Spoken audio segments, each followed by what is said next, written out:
Assalamualaikum warahmatullahi wabarakatuh. Kembali lagi bersama gue, Zero Hidoyama. Dan di video kali ini gue ingin menyampaikan sesuatu kepada kalian semua, karena gue miris banget dengan keadaan ini. Semalam gue kedatangan tamu, teman gue sendiri, dan dia curhat tentang masalah hidupnya. Dia curhat tentang masalah rumah tangganya.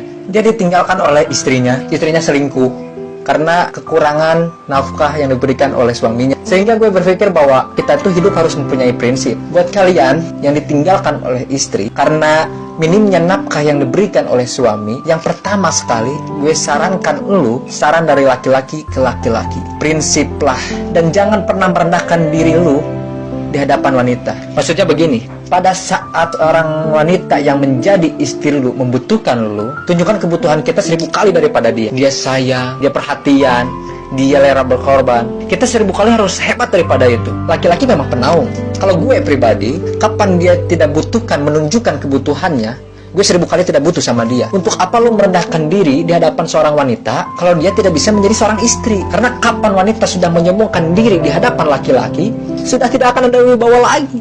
Sama sekali. Ini poin dulu dalam pembukaan. Dan siapapun lu yang meminta saran gue masalah rumah tangga, yang pertama sekali gue ucapkan, gue bukan menyuruh lu untuk menjadi keras, bukan. Tapi gue mengajak lu untuk mempunyai prinsip dalam hidup, wibawa, pemimpin rumah tangga. Dibutuhkan, kita butuh. Tidak dibutuhkan, ya sudah. Masih banyak gantinya. Dia mau sama laki-laki lain, silahkan. Ahlan wa sahlan. Allah akan menggantikannya dengan wanita yang jauh lebih baik lagi. Dan itu kita harus punya prinsip. Kalau ini kita terapkan dalam kehidupan kita akan sangat mudah untuk hidup. Terkadang, subhanallah, ada pengorbanan berat. Berpisah karena meninggal, berpisah karena masalah dosa yang dilakukan oleh pasangan kita. Jelas haram kalau ada wanita karena suaminya kekurangan ekonomi mau berhubungan sama laki-laki lain. Wanita macam apa ini? Cinta itu pengorbanan, kasih sayang. Bukan hanya pada saat mampu kemudian disayang, pada saat tidak mampu kemudian ditinggal. Subhanallah, hati-hati, hukum Allah berlaku. Lu yang jadi istri dan lu yang jadi suami harus tahu bahwa pasangan lu itu punya Tuhan sebagaimana kita punya Tuhan yang sama. Dan Allah itu maha adil. Memang dalam kehidupan kita itu ada naik turunnya.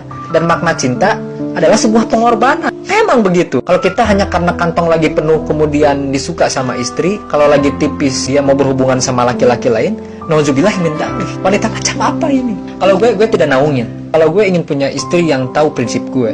Kalau kamu merasa ada laki-laki yang kamu anggap baik, atau kamu ingin memasukkan pendapat keluargamu dalam rumah tangga kita, sehingga kedudukan saya yang jadi suami tidak didengar lagi, silahkan pilih keluargamu. Tidak jadi masalah. Jangan jadikan itu sebuah beban.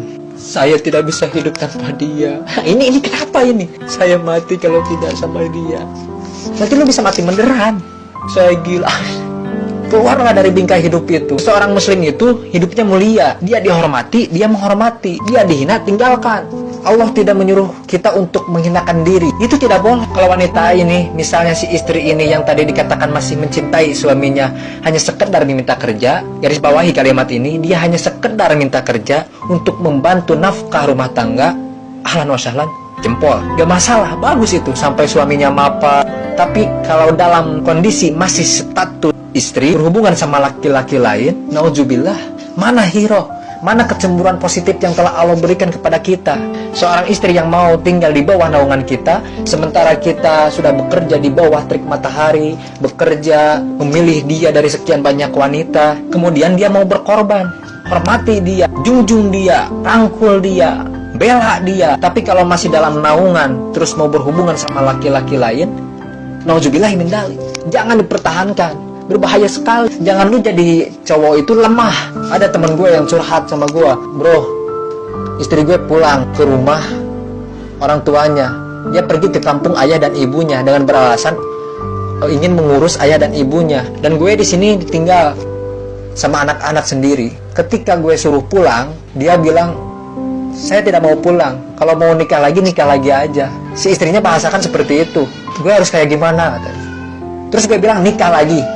Dengan tegas gue bilang, nikah lagi. Kalau enggak nanti membuka pintu fitnah. Kenapa si istri itu harus memilih orang tuanya?